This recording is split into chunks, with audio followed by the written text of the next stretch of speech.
I hope St. Louis is ready for a lot of baseball over the next week, and it's set up to be a lot of intriguing baseball. The Cards open up a 9-game homestand tomorrow against Kansas City. The mighty Dodgers come to town this weekend. The bad news was that the Cardinals only scored 1 run yesterday. Lars Nootbaar in the first inning at Texas. Though they lost the series, the good news is their record is 33-26 after a little over a third of the season. That's on pace for 91 wins. It would also mean the second straight year they upped their win total. That's a great trend to be on. Then there are the Colorado Rockies. They were swept by the Mets this weekend, the 11th time this season that's happened. They're on pace for only 25 wins, which would set a record for futility far worse than last year's White Sox. For a little added perspective, golfer Scotty Scheffler has won 3 tournaments since May 4th. The Colorado Rockies have 3 wins in that time span. Not great. The Cardinals aren't the only ones in St. Louis this week. The United States women's national soccer team plays Jamaica at City Park tomorrow as they continue a new era for the club. There will be plenty of new faces on the pitch for the United States tomorrow, and one very familiar one honored pregame. Ladue grad Becky Sauerbrunn will have a special moment of recognition after retiring from the game in December. The national team loves coming to Sauerbrunn's hometown of St. Louis, and their head coach particularly likes our most famous landmark.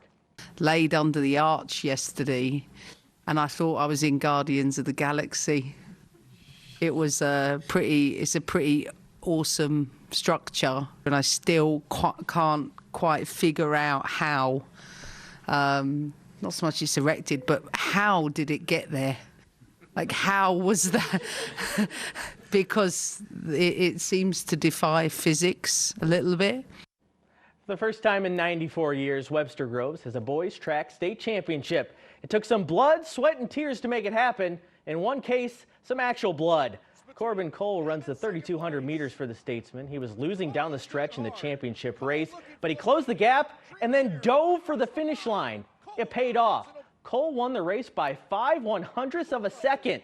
It will no doubt be a moment long remembered in Webster Groves history and by Cole himself, especially until his battle wounds heal. The funny thing is I took Corbin from swimming, so I was trying to get the swimmer out of him, but I guess he wanted one last reminder that he was a swimmer. You got some battle scars here. Show us the battle scars. Both my elbows and then a little bit on my right hip is a little torn up, but I'd say in the moment it didn't hurt at all just because the adrenaline was pumping through my body, but definitely on the car ride home I started feeling it.